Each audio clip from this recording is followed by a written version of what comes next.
You may think you clicked this out of curiosity, but nothing in consciousness is accidental. When a message appears at the exact moment you feel tired of struggle, it is because something deeper has already agreed. Not agreed to try, but agreed to receive. There is an ancient understanding so simple it has been overlooked, and so powerful it has been disguised as superstition. It does not ask you to work harder, think faster, or become someone else. It asks only for your attention given correctly.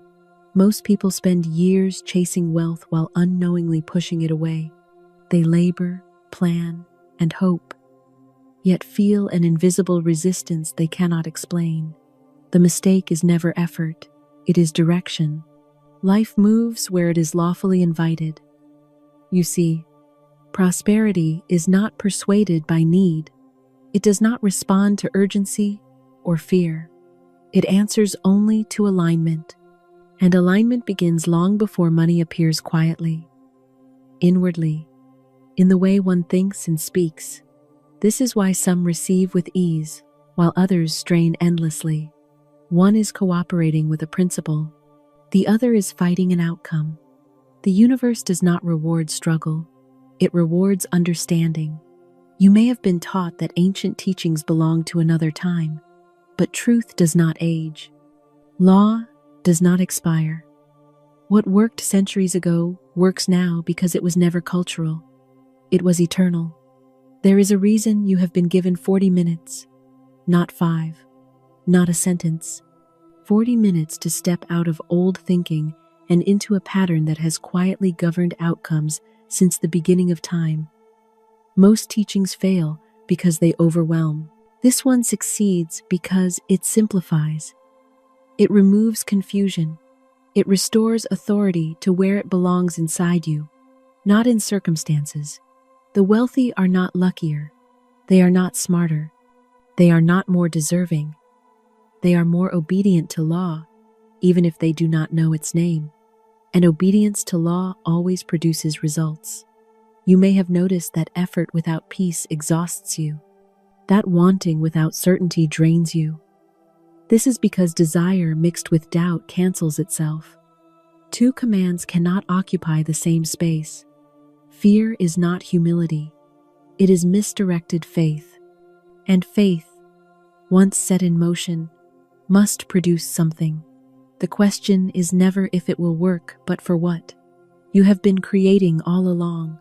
Every expectation you repeated became an order. Every worry rehearsed became a rehearsal for outcome. Life simply followed instruction.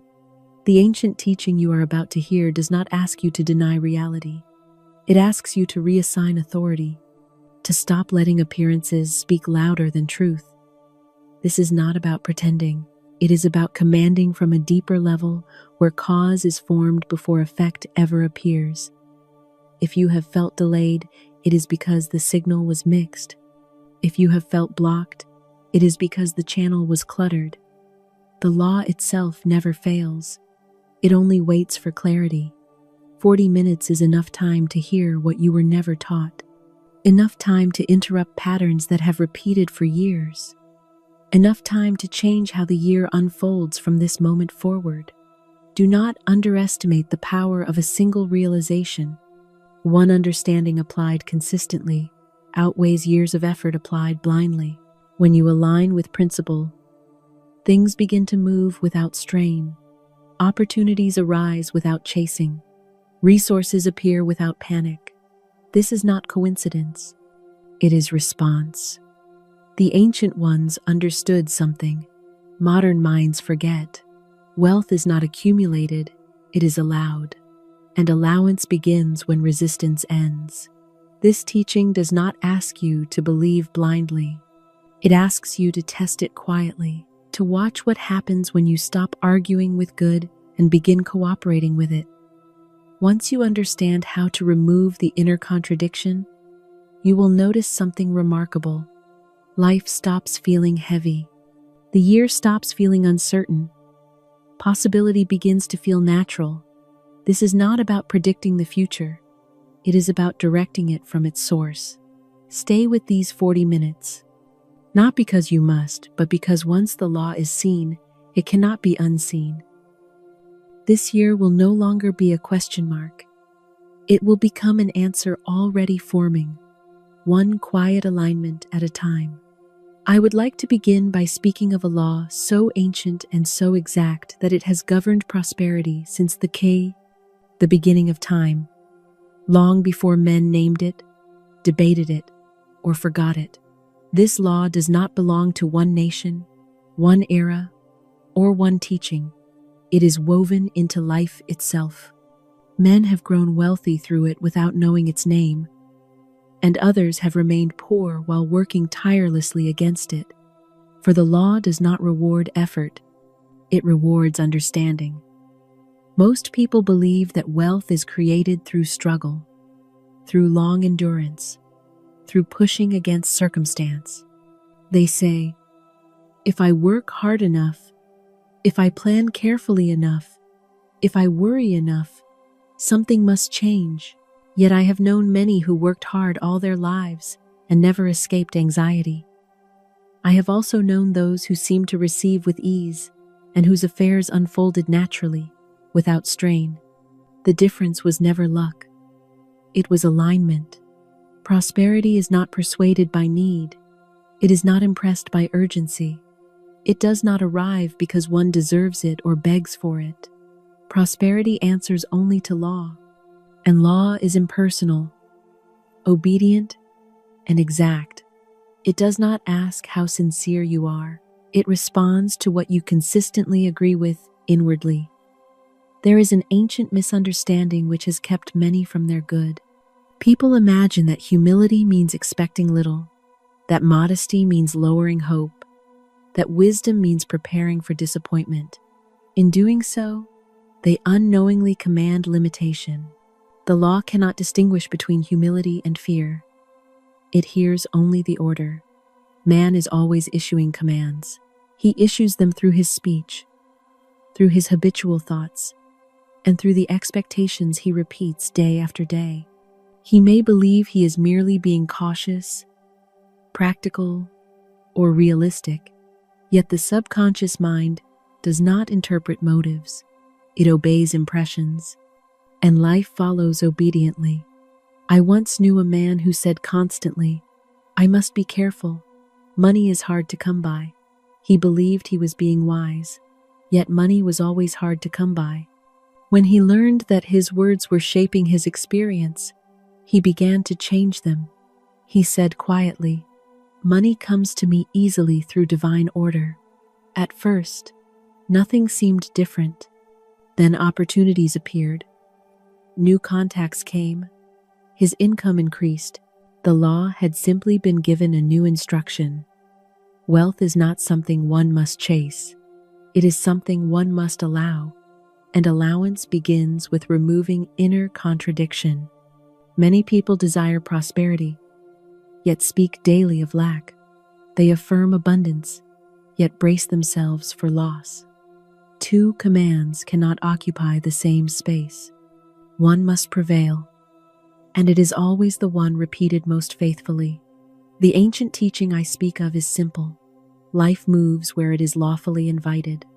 Wealth does not follow effort alone. It follows right invitation. That invitation is extended through thought and word aligned with truth. When alignment is absent, no amount of labor can overcome the resistance. I have seen people exhaust themselves by trying to make things happen. They push, they calculate, they worry. Their very effort becomes a confession of mistrust. The law interprets strain as doubt. It interprets anxiety as expectation of failure, and so it fulfills what it hears. Authority is quiet. It does not plead. It does not explain. It does not defend. It knows. When a man speaks from authority, his words carry weight. He does not need to repeat them endlessly, for repetition born of fear weakens power. Repetition born of conviction strengthens it. I often say, "I am under grace and not under strain." This statement is not poetry. It is instruction to the subconscious. It says, "I no longer struggle for my good, I allow it." When spoken with feeling, it produces immediate relief. That relief is the signal that the law has been set in motion. Many people believe wealth is uncertain, that it comes and goes without reason. Yet nothing in divine mind is uncertain. Uncertainty exists only in the divided mind. When man expects good and also expects disappointment, he lives in fluctuation. When he chooses one expectation and holds it steadily, life stabilizes. Others will notice this change long before money appears. They will say, "You seem calmer." They will trust your judgment. They will treat you with greater respect. For wealth consciousness is first a state of being. Money is its shadow. The ancient ones understood this well. They did not worship gold, yet gold followed them. They did not chase riches, yet riches arrived. They knew that supply was the natural outcome of right thinking and right speaking. When they prayed, they did not beg. They declared. The Bible tells us that, as a man thinketh in his heart, so is he.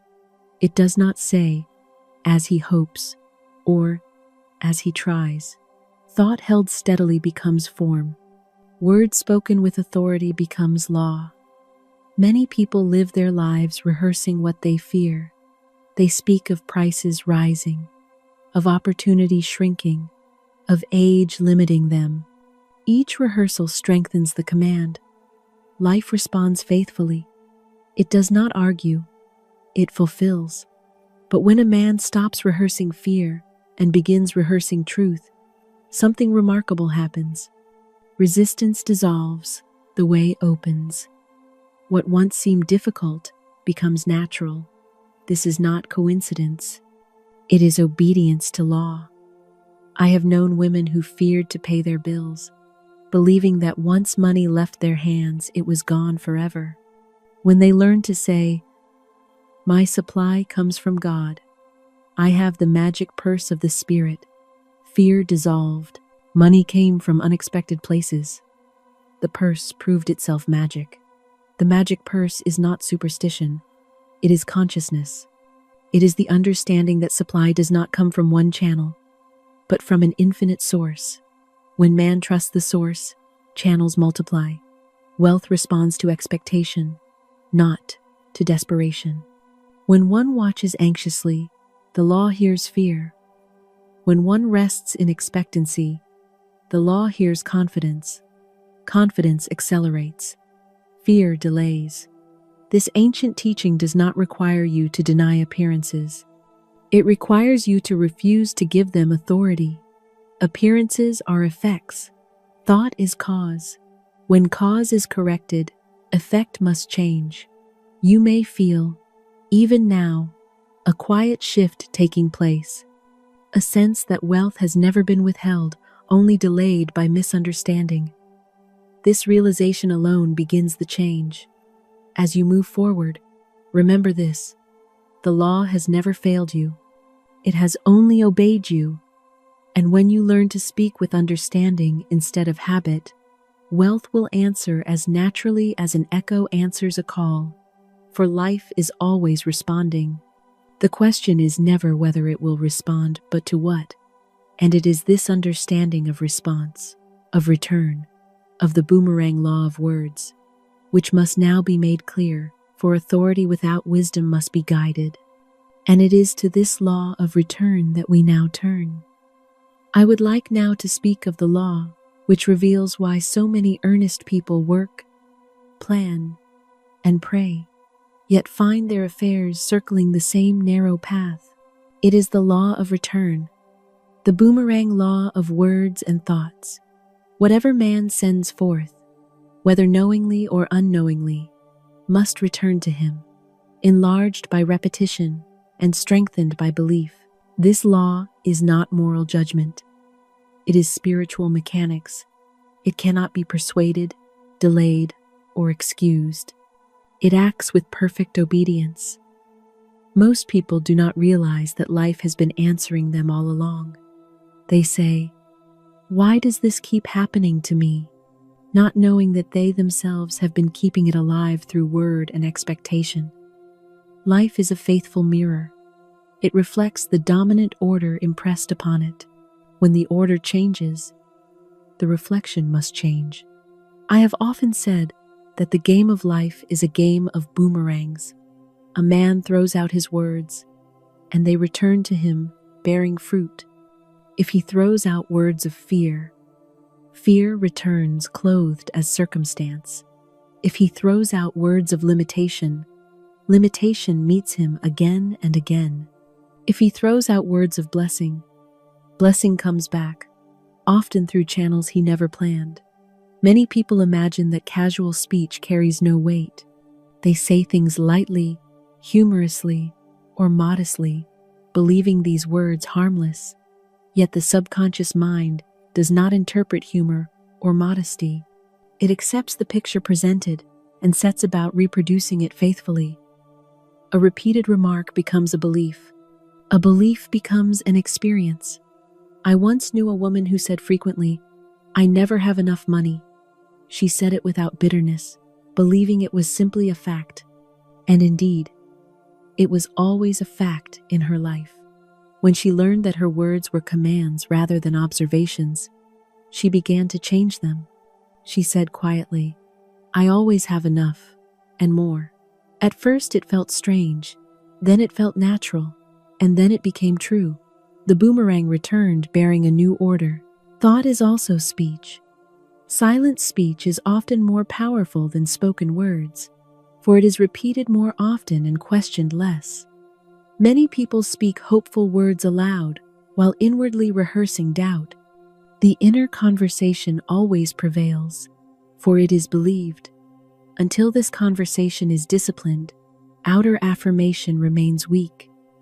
People often strengthen what they wish to escape by discussing it continually. They analyze it, explain it. Silence, on the other hand, starves what you do not wish to grow. This is why I have said that silence is golden. It protects the seed you have planted with your word.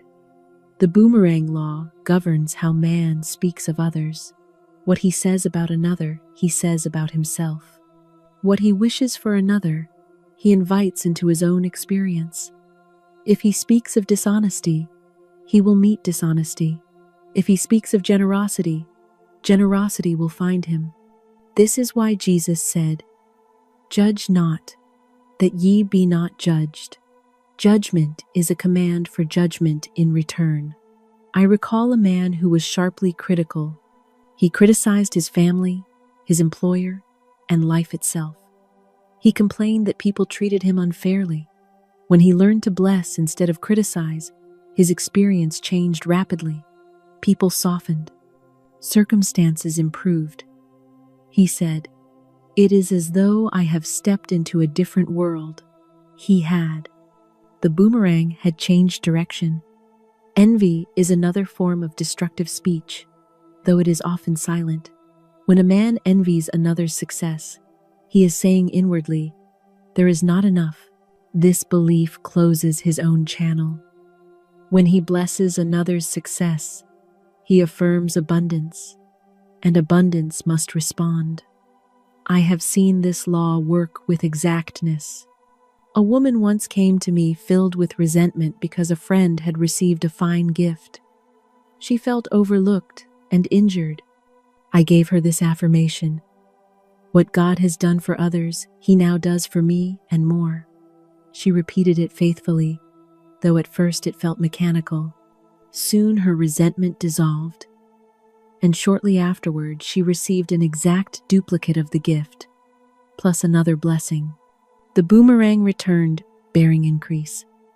Words spoken in moments of emotion carry unusual power. Fear-filled speech engraves itself deeply upon the subconscious. Many a man has spoken disaster into his affairs in a single moment of discouragement. Yet the law of forgiveness is merciful. A destructive word may be neutralized by a word of truth spoken with equal conviction. When someone realizes they have spoken wrongly, I often give this statement: I now neutralize every destructive word I have spoken, and I set in motion the law of good. This is not merely comforting language. It is instruction to the subconscious to erase one record and accept another. The subconscious obeys willingly when given clear direction. The boomerang law also governs health. Many people speak illness into being by constant reference to it. They name it, describe it, and expect it. The body, obedient servant of the mind, follows orders. When speech is changed, the body responds. I once knew a woman who had been called delicate since childhood. She accepted the description and repeated it when she learned to say, I am strong, whole, and perfectly sustained, and to refuse the old label. Her strength returned. The law simply obeyed a new command. Words spoken about the future are particularly powerful. When a man says, I know this will fail, he prepares the failure. When he says, I expect good, he prepares success. Expectation is prophecy. Life fulfills the prophecy faithfully. Many people lower expectations to avoid disappointment. Yet disappointment comes not from high expectation, but from divided belief. Clear expectation, aligned with law, does not disappoint. It fulfills. Others notice when a person's speech changes. They feel the difference. A person who speaks with confidence is treated with confidence. A person who speaks of possibility attracts opportunity. This is not charm or persuasion. It is vibration. Repetition is the key to mastering the boomerang law. One must repeat truth until it becomes the dominant thought. Old patterns do not dissolve instantly. They dissolve through replacement. Each repetition weakens the old command and strengthens the new. I often suggest beginning the day with a few simple statements spoken with feeling. I send out blessing, and blessing returns to me. Only good comes to me, for I speak only good. These statements set the tone for the day and protect one from careless speech. As man becomes watchful of his words, life becomes kinder. It has always been kind, but now kindness is recognized. Man sees that he has been living in a friendly universe all along, one which simply mirrors his own attitude. Authority without understanding can be dangerous, but authority guided by wisdom is power. The boomerang law teaches responsibility without burden. Man realizes that he need not fear life. He must only speak wisely. As you practice this law, you will notice that your words return quickly. Small changes in speech produce noticeable changes in experience. This is encouragement, not punishment. It shows that the law is working. When the boomerang law is understood, speech becomes sacred. Words are no longer wasted. Man speaks deliberately, kindly, and confidently. He knows he is shaping his own path. And when this law is mastered, man is prepared for the next great realization that no one else can take what is divinely appointed for him, and that his prosperity lies not in competition, but in divine design and perfect self-expression. I would like now to speak of a law which, when understood, releases man from competition, anxiety, and the fear of being left behind. It is the law of divine design. Many people believe that wealth is something to be seized, that opportunity is scarce, and that one must hurry lest another take what might have been theirs. This belief alone creates strain and confusion, for divine mind does not operate through rivalry. It operates through order. Every soul has a place prepared for it, and that place carries with it supply, recognition, and protection. When a man is in his right place, he does not struggle to advance. Advancement comes naturally. When he is out of place, no amount of effort can bring peace. The soul knows its own appointment, and it protests when forced into false channels. I have often said that no one can take from you what belongs to you by divine right. This is not a comforting saying, but an exact statement of law. If a thing passes out of your life, it was never truly yours. If it is yours, it is guarded by divine order. This understanding frees man from fear and makes him generous in spirit. Many people suffer because they attempt to imitate another's success. They admire a friend's prosperity and decide they must follow the same path. Yet success borrowed is never secure. What is right for one may be bondage for another. When a man turns away from his own guidance to copy another's, he leaves the current of supply and enters resistance. I knew a woman who greatly admired her friend's career and tried to follow it, though it brought her no joy. She forced herself onward, believing perseverance would bring reward. Instead, she became weary and discouraged. When she finally released personal will and affirmed, "I have a wonderful work in a wonderful way. I give wonderful service for wonderful pay," her direction changed. Opportunities appeared which suited her gifts perfectly, and success followed without strain. She said, "I did not know work could feel so natural." She had found her place. Perfect self-expression never exhausts. It renews. When a man is aligned with his divine design, his strength increases. When he is misaligned, fatigue appears. Many attribute weariness to effort, but effort is not the cause. Resistance is. The soul grows tired when it is not obeyed. Envy is a sure sign that divine design has been forgotten. When a man envies another's success, he is saying inwardly, "There is not enough for us both." This belief closes his own channel. When he blesses another's success, he affirms abundance, and abundance must respond. I have seen this law work with precision. A woman once came to me distressed because a friend had received a fine gift while she had received none. I gave her this affirmation: "What God has done for others, He now does for me, and more." She repeated it faithfully, though at first it felt forced. Soon her resentment dissolved, and shortly afterward she received an exact duplicate of the gift, plus another blessing.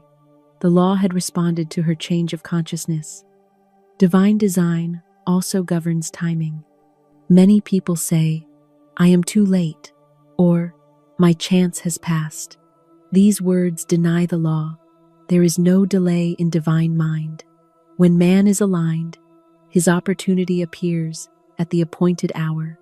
When he is not aligned, he may stand before an open door and not see it. I once knew a man who believed he had missed his opportunity in life. He repeated this belief so often that it became fixed. When he learned to say, "Now is the appointed time. Today is the day of my amazing good fortune," his outlook changed. Shortly thereafter, he was offered a position perfectly suited to him, though others considered him past the favorable age. Divine design is not bound by human schedules. Recognition also follows this law. Many people struggle to be seen. They explain themselves, advertise themselves, and defend themselves. Yet recognition never comes through insistence. It comes through alignment. When a man is in his right place, others recognize him without effort on his part.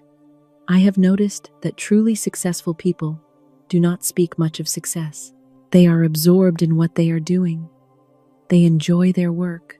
They give freely of themselves. This enjoyment opens the secret door. Interest is magnetic. Joy attracts attention without calling for it. Living in divine design frees man from comparison.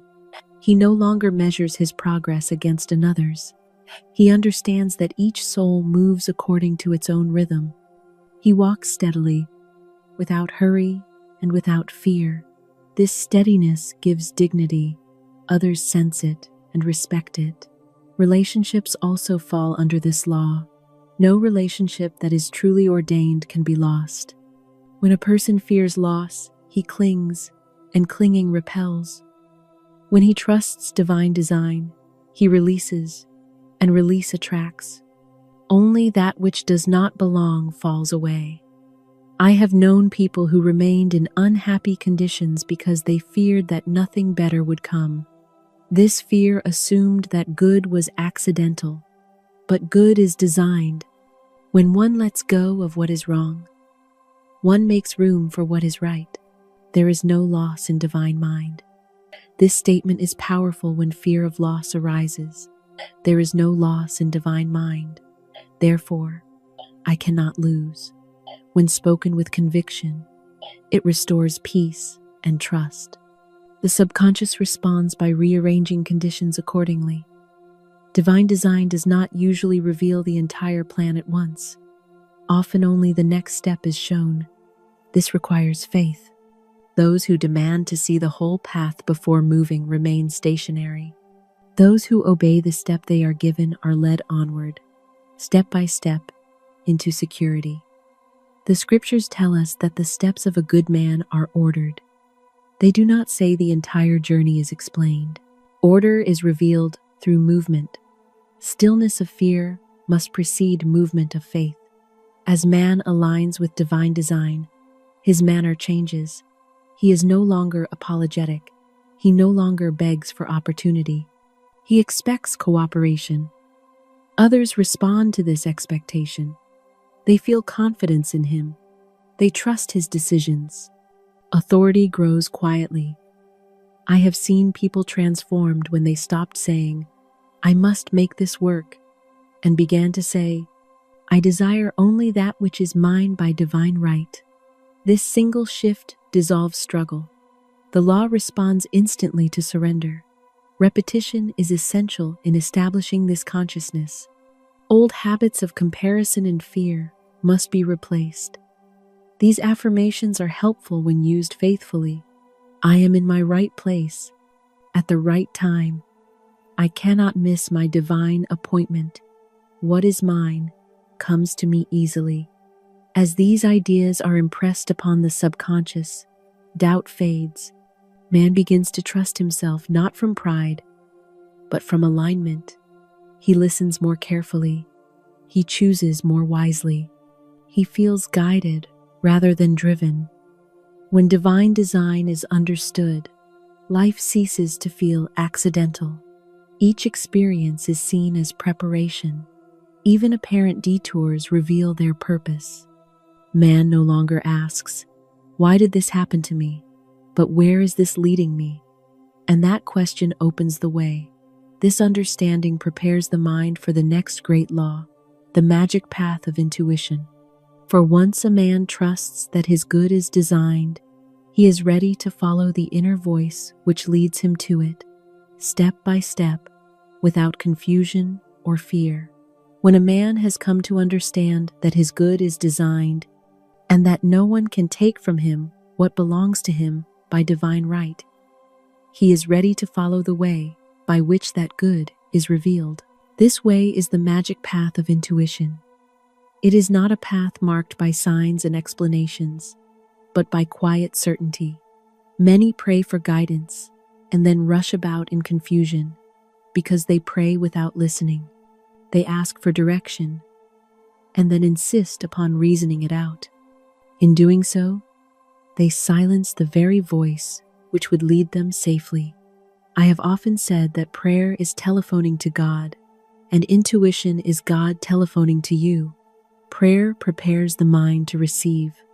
Intuition delivers the message. Yet many distrust this inner voice, believing it unreliable or fanciful. They prefer opinions, statistics, and appearances. And so they take long, weary roads where a short one lay open before them. Intuition is not emotion. It is not impulse. It is not excitement. It is calm, definite, and simple. It does not shout.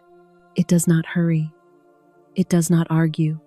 It gives a clear sense of rightness and asks only obedience. When a thought comes with peace, with a feeling of inevitability, it is intuition. When it comes with urgency, fear, or pressure, it is not. The reasoning mind deals with appearances. It says, "How can this be? What if it fails? What will people think?" Intuition deals with truth. It says, "Go forward." Reason sees the Red Sea and waits. Intuition steps in, and the way opens. This is why many stand forever at the edge of opportunity. They are waiting for certainty before movement, while certainty waits for obedience. I have known people who weighed decisions endlessly, seeking assurance before action. They gathered advice, compared opinions, and delayed until the moment passed. Others, who followed a quiet inner lead without discussion, moved swiftly and found themselves secure before they understood how they arrived. The difference was not intelligence, it was faith. Intuition often leads indirectly. One may go for one thing and receive another, yet what is received is always better suited to the need. Divine mind sees the entire design, while man sees only the step beneath his feet. When he allows divine intelligence to lead, the path unfolds naturally. I recall a woman who needed money urgently. She had prayed, affirmed, and reasoned, yet no solution appeared. One day, she felt an unaccountable impulse to walk her dog in a direction she never took. Her reason protested. There was no logic in it, yet she obeyed the lead. In the middle of the block, she found a sum of money which exactly met her need. She did not find the money by searching. She found it by listening. This is the way intuition works. It gives simple directions which the intellect often rejects. If the intellect were supreme, miracles would be impossible. Intuition operates beyond precedent. It brings the unexpected into the possible. Many ask, "How shall I know when a thought is intuition?" The answer is simple. Intuition brings peace. It does not excite or disturb. It steadies. Impulse thrills and then fades. Fear urges and then exhausts. Intuition remains. Intuition cannot be heard in an atmosphere of resentment, fear, or hurry. These states cloud perception. Worry drowns the still, small voice. This is why non-resistance is essential. When man is fighting a situation, he cannot hear guidance. When he becomes inwardly still, guidance rushes in. I often say to those seeking direction, "Stand still and see the salvation of the Lord." This does not mean inactivity. It means ceasing inner argument. In that stillness, ideas flash before reasoning begins. These flashes are intuitive leads. When acted upon promptly, they unfold perfectly. Intuition speaks in the present tense. It does not say, "Someday." It says, "Now." Many receive guidance and then delay, saying they will follow it later. But guidance is perishable. It must be acted upon when given. Delay is doubt, and doubt dissolves the lead. When a man follows intuition, others notice a change at once. He appears decisive without force. He moves at the right moment. He seems protected. Doors open for him. Delays dissolve. This is not chance. It is divine order. I once knew a man who consulted everyone before making decisions. He feared mistakes and gathered opinions until he was more confused than before. When he learned to ask for a definite intuitive lead and to follow it without discussion, his affairs improved rapidly. He said, "I feel gathered instead of scattered." Intuition gathers power. One may cultivate intuition by making this statement before sleep. "In the morning, I shall know just what to do." This impresses the subconscious with expectancy. Answers often come upon waking or in the midst of ordinary activity. They do not come while one is anxiously demanding them. I have seen intuition save people from great loss. A woman once felt an unexplainable reluctance to sign a paper. Everything appeared favorable. Others urged her to proceed. She obeyed the inner check and delayed. Later, facts came to light which would have caused serious trouble. Intuition protected her where reason could not. Divine mind never leads man into danger, though it may lead him through appearances which seem uncertain. When the soul obeys, the way is made safe. Fear must be dismissed. Fear says, "What if?" Intuition says, "Follow." As intuition is followed consistently, life becomes simpler. Decisions take less time. Regret disappears. Man no longer looks backward. He knows that each step is ordered. He begins to feel guided rather than driven. Intuition also governs speech. It tells one when to speak and when to be silent. Many difficulties arise from speaking at the wrong moment. Intuition gives a check, a pause, a restraint. When obeyed, misunderstandings are avoided. As this faculty develops, man ceases to envy those who seem fortunate. He understands that each is led according to his own design. He does not attempt to follow another's path. He follows his own, and that path grows clearer each day. The magic path always leads to the promised land, though it may wind through unexpected territory. The important thing is obedience.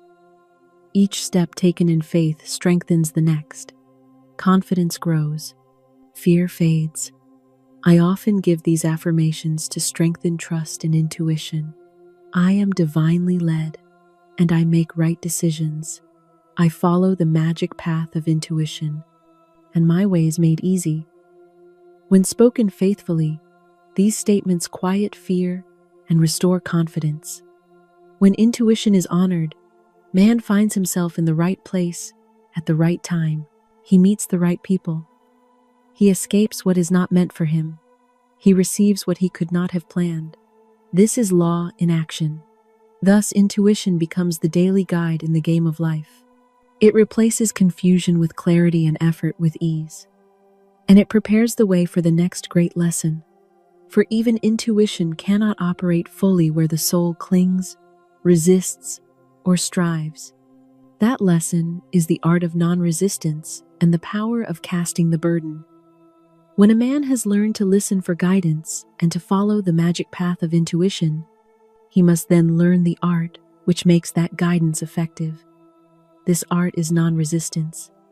Many receive guidance, yet fail to follow it fully because they continue to struggle inwardly. They accept direction, but they cling to fear. They move their feet forward, yet pull backward in thought. In this divided state, progress is slow and burdensome. Resistance is the hidden enemy of prosperity. It is not always loud or violent. Often it is quiet, respectable, and disguised as caution. A man resists when he argues with appearances, when he rehearses grievances, when he fears outcomes, or when he insists upon personal will. In every form, resistance is the refusal to trust divine law. I have often said that what man resists, persists. Whatever he fears follows him. Whatever he fights grows stronger. Resistance gives power to the very thing man wishes to escape. When he withdraws that power, the obstacle dissolves of its own weight. This is why struggle rarely brings victory, but surrender often does. It does not mean yielding to injustice or accepting wrongdoing. It means refusing to grant reality to appearances which contradict divine order.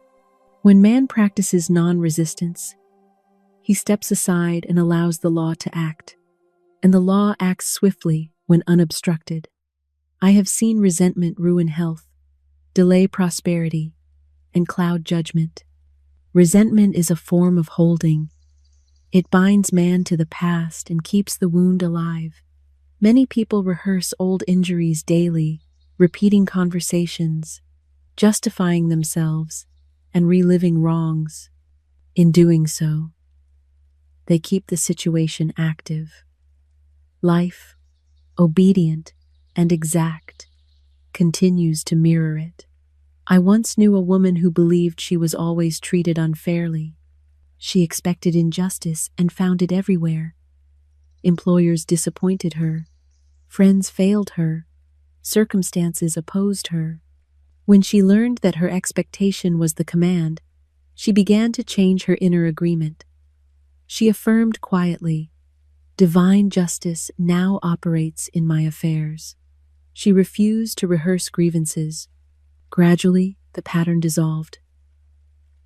She said, "It is as though I have stepped into a new world." She had.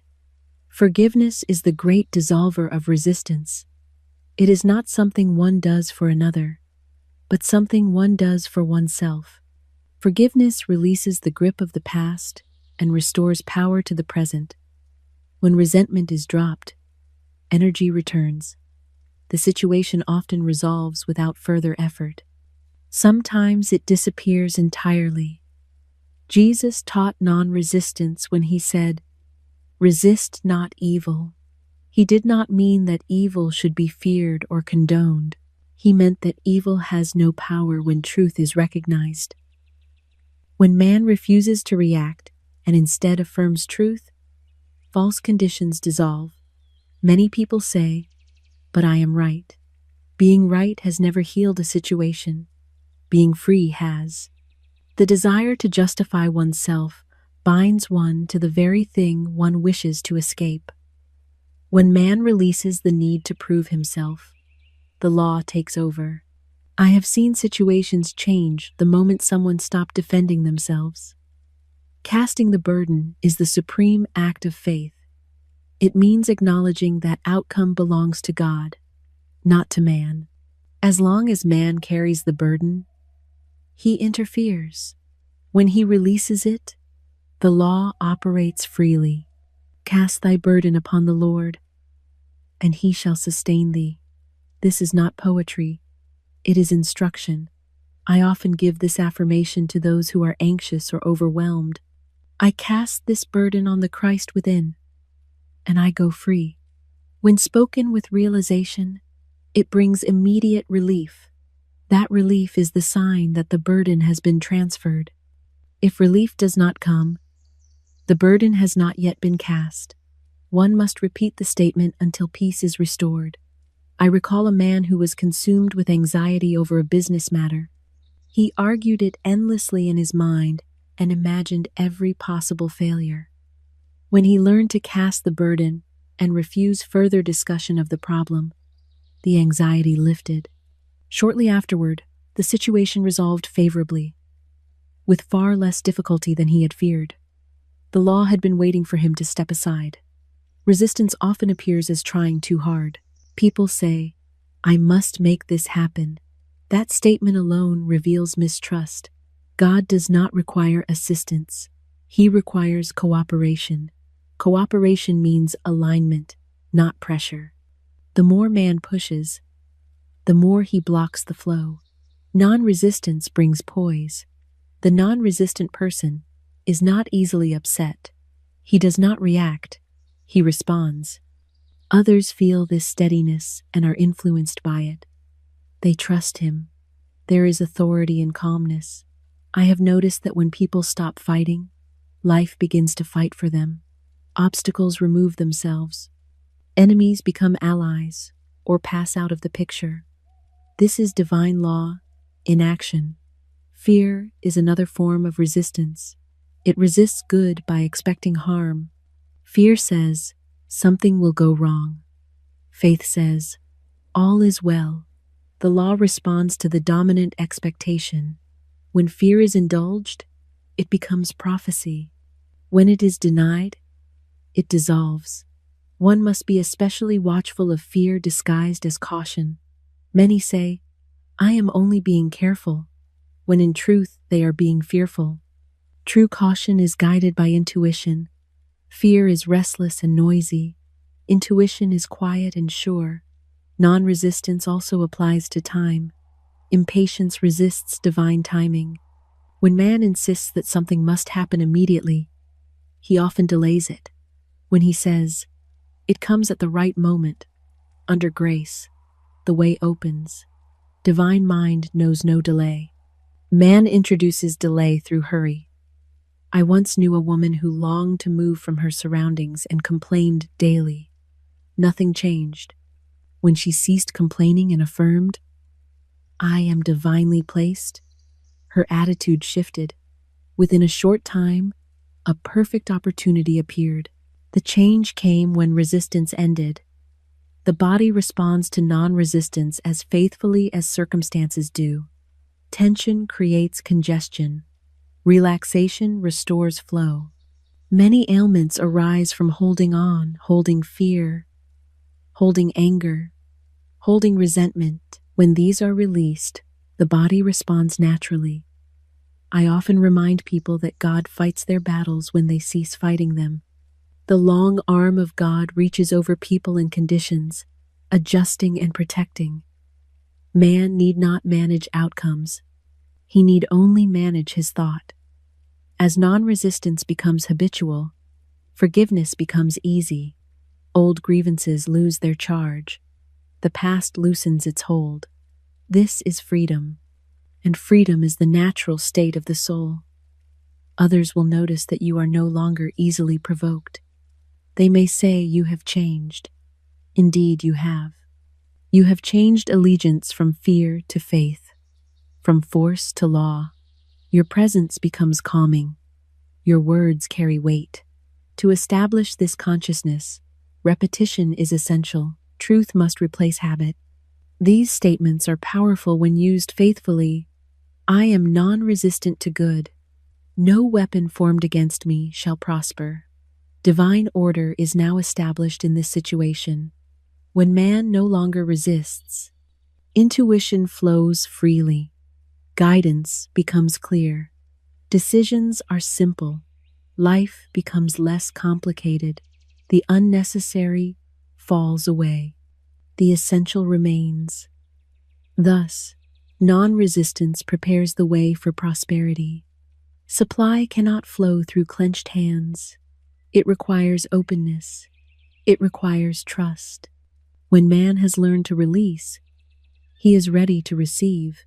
And so, having cast the burden and ceased resistance, man stands prepared for the next great realization, the understanding of supply, preparation, and the magic purse of the spirit, which can never be depleted.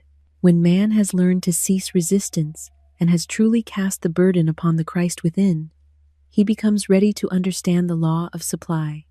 For supply does not come through anxiety, calculation, or anxious guarding.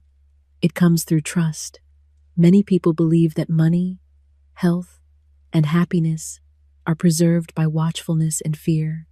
In truth, fear dries the channel, while faith opens it.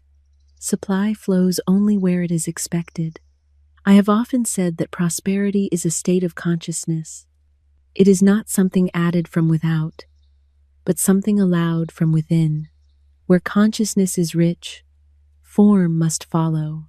Where consciousness is impoverished, form cannot satisfy. Money is but a symbol, and like all symbols, it responds to belief rather than effort. True preparation is faith made visible. It is not reckless spending, nor is it anxious saving. It is the quiet, confident act which follows inner agreement. Preparation says to the subconscious, I expect my good. And the subconscious, which is power without direction, immediately begins to arrange the means. I recall a man who desired to travel abroad. He had little money and no clear prospect. Yet, he understood the law of preparation. He bought a trunk. This act was not extravagance. It was obedience. That trunk stood as a silent affirmation. Each time he saw it, the journey felt real. In a short time, money came through unexpected channels, and the trip was made under grace, in perfect ways. The trunk did not bring the journey. The belief did. Many people prepare for what they fear instead of what they desire. They say, I must save in case something happens, or I must hold back. for times are uncertain. In doing so, they impress the subconscious with insecurity. The law of preparation works impartially. It brings what is prepared for, whether good or ill. Therefore, one must prepare only for good. Expectation is the substance of things hoped for. When expectation is fixed upon good, good appears. When expectation is divided, results are uncertain. Many affirm abundance while secretly bracing for lack. Their words speak faith, but their actions confess fear. The subconscious obeys the confession, not the intention. I once knew a woman who feared to pay her bills. Each payment felt like loss. She watched her account anxiously and believed that money, once gone, was gone forever. I gave her this statement: "My supply comes from God. I have the magic purse of the Spirit." At first, she repeated it without feeling. Then one day, she felt relief. From that moment, fear dissolved. She paid her bills with gratitude. Shortly afterward, money came through unexpected channels. The purse had proven itself magic. The magic purse is not superstition. It is consciousness. It is the understanding that supply is inexhaustible because its source is inexhaustible. God is the giver and the gift. When man looks to channels, he fears depletion. When he looks to the source, he rests. And resting is faith. Hoarding is fear made visible. Generosity is faith in action. This does not mean careless giving, but free circulation. Money, like water, must move to remain pure. When it stagnates through fear, it loses its power. When it circulates through trust, it returns multiplied. I have known people who guarded every coin and lived in constant anxiety, and others who gave freely and lived in peace. Peace is the first evidence of prosperity. Where peace reigns, supply follows. Preparation must be joyful. Anxious preparation contradicts itself. If one prepares nervously, he impresses the subconscious with fear. Joy is the seal of right preparation. When the heart is light, the act is right. Others notice this change of consciousness. The person who trusts supply appears prosperous even before money appears. He moves without hurry. He gives without fear. He receives without embarrassment. People are drawn to him. Opportunities seek him. He is in the current. I often give this affirmation. I call on the law of accumulation. My supply pours in and piles up under grace. This statement does not suggest struggle or hoarding. It suggests flow. The subconscious responds to pictures, and this picture is generous and orderly. One must never dictate channels. Divine mind creates its own avenues. When man says, "It must come this way," he limits the law. When he says, "It comes in unexpected ways," he opens the door to miracles. Many have missed their good by insisting on a single path. I recall a woman who expected money from a particular person and waited anxiously. When she released the channel and affirmed supply instead, the money came from an entirely different source. Had she remained fixed on her plan, she would have missed it. Divine mind is never restricted to one avenue. Supply often appears suddenly, but it is never accidental. It is the result of inner alignment. When man has prepared, expected, and ceased resistance, when conflict dissolves, movement is swift. Gratitude is a powerful form of preparation. Gratitude acknowledges receipt before appearance. It is faith in advance. When one gives thanks for what seems unseen, he affirms its reality. The law responds instantly. Many say, "I shall be grateful when it comes." This reverses the law. Gratitude precedes reception. It opens the door. I have seen situations change overnight when gratitude replaced complaint. As man lives in expectancy, Fear of timing disappears. He knows that divine mind is never late. He rests, and in resting, allows the law to complete its work. This understanding transforms one's manner. Others see confidence without arrogance, calm without indifference.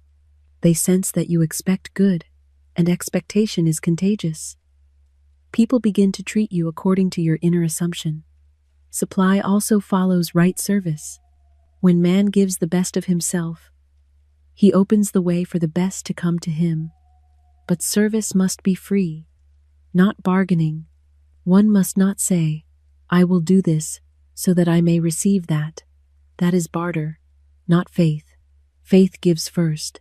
When man understands the magic purse, fear of loss disappears. He knows that whatever goes out returns multiplied. He is neither anxious nor reckless. He is balanced. Balance is prosperity in action. Repetition establishes this consciousness. Truth must be repeated until fear has no voice. These statements are powerful when spoken daily. My supply comes from God. As money goes out, it returns multiplied. There is no loss in divine mind. As these ideas are impressed upon the subconscious, behavior changes naturally. One spends wisely, gives freely, and receives gratefully. Life responds in kind. When this law is grasped, life becomes generous. Man stops measuring and begins trusting. He lives under grace, not under calculation. And this prepares him for the final realization, the life lived wholly under grace, in perfect ways, where wealth becomes natural and peace permanent. When man has learned to trust the unfailing supply of divine mind, to prepare without fear, and to expect good without anxiety, he enters the state which the scriptures call living under grace. This is not a reward given after struggle, but a condition established through understanding. Under grace, life ceases to feel like a contest. Man no longer strives to win his good. He receives it as the natural outcome of right alignment. Living under grace means that man is no longer governed by strain, calculation, or self-defense. He understands that the law which governs his life is orderly and kind. He does not fear mistakes, for he knows that divine intelligence corrects and protects. He does not fear loss, for he knows that there is no loss in divine mind. What is truly his cannot be taken, and what departs was never part of his real supply. Many imagine that living under grace means escaping responsibility. In truth, it is the highest form of responsibility, for it requires mastery of thought and speech. Under grace, man no longer excuses careless words or idle fears. He knows that every thought is a seed and every word a decree. Yet this knowledge does not burden him, for fear has been replaced by certainty. Law is no longer something to struggle against. It is something to trust. The promised land is not reached by crossing miles of distance, but by crossing out of false belief. The wilderness is the state of mind in which man doubts supply, resists guidance, fears loss, and argues with appearances. The promised land is the state in which man knows that good is established, that order is operating, and that nothing can interfere with what is divinely appointed. The moment this knowing becomes steady, man has arrived. The Bible tells us that the walls of Jericho fell not through force, but through obedience and realization. The people did not attack the walls. They did not devise clever plans. They followed instruction and spoke from certainty, and the walls fell of their own weight. Every man has walls of his own, making walls of delay, walls of fear, walls built from old words and beliefs. These walls do not yield to effort, they yield to understanding. I have often given this affirmation to those who feel blocked. The walls of lack and delay now crumble away, and I enter my promised land under grace. When spoken with conviction, It produces an inner picture of freedom. One no longer sees himself pushing against barriers, but walking forward over ground that has already been cleared. This change of image alone dissolves resistance. Living under grace means that man no longer fears change. He understands that divine mind cannot take from him anything that belongs to him by divine right. What falls away was never part of his true inheritance. This realization brings a great release. Clinging ceases. Anxiety dissolves. Trust replaces vigilance. I have observed that people who live under grace carry themselves differently. Their movements are unhurried. Their voices are calm.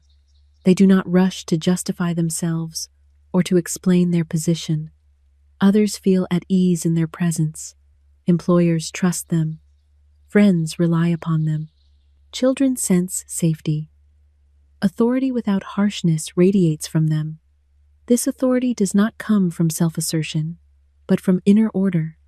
When the inner house is set in order, the outer follows inevitably. Man no longer vacillates between hope and fear. Expectation becomes habitual.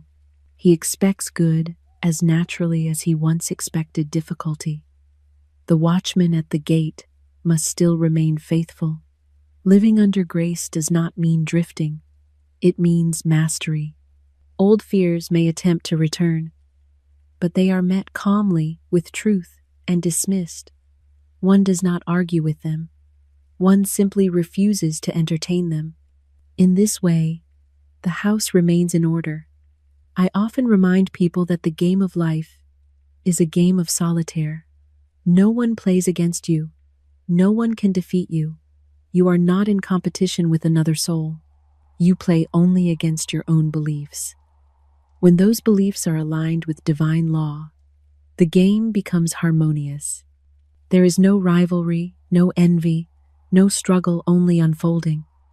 Many people say, life is uncertain. Life is uncertain only to the uncertain mind. To the mind established in truth, life is orderly. Appearances may change, but law does not. The soul that understands this walks steadily, even when the ground seems to shift. Under grace, man ceases to rehearse the past. He understands that forgiveness has wiped the slate clean. Old mistakes no longer stand as evidence against him. Error destroys itself when truth is accepted. This brings profound freedom. The future is no longer burdened by yesterday. Relationships also come into order under grace. Man no longer attracts confusion or discord. He attracts harmony because he is harmonious. He no longer fears abandonment because he is anchored in divine love. He no longer clings because he trusts. Trust draws, fear repels. I have seen people transformed when they ceased saying, "Why does this always happen to me?" and began to say, "I am under grace." The pattern broke. Repetition ended. New experiences appeared. Grace replaced struggle.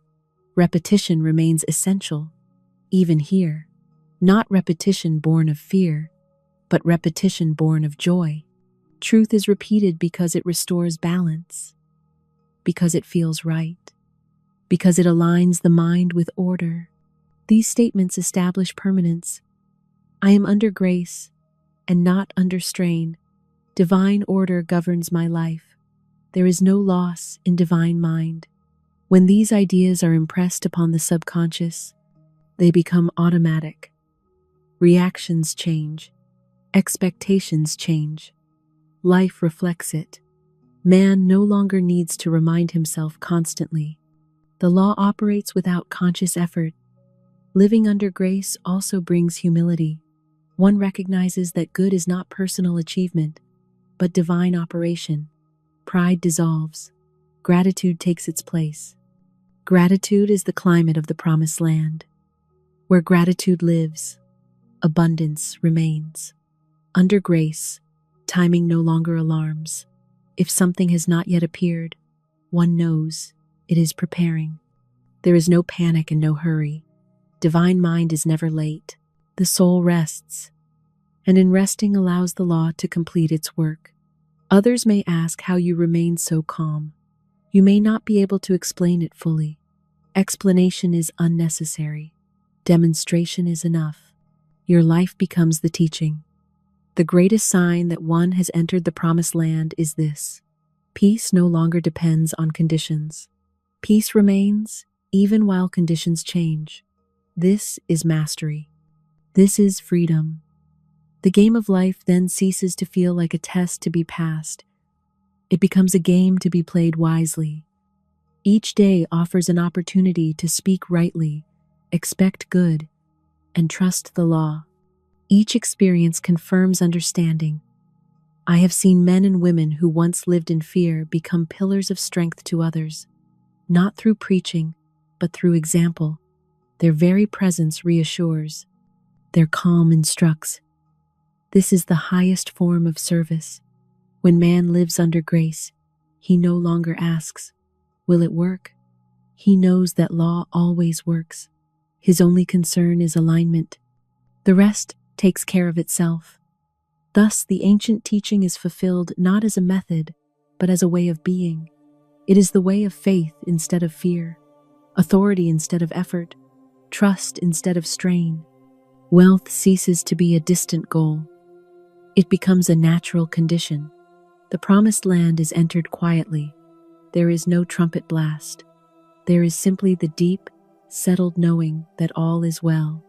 And from that knowing, all good flows under grace in perfect ways.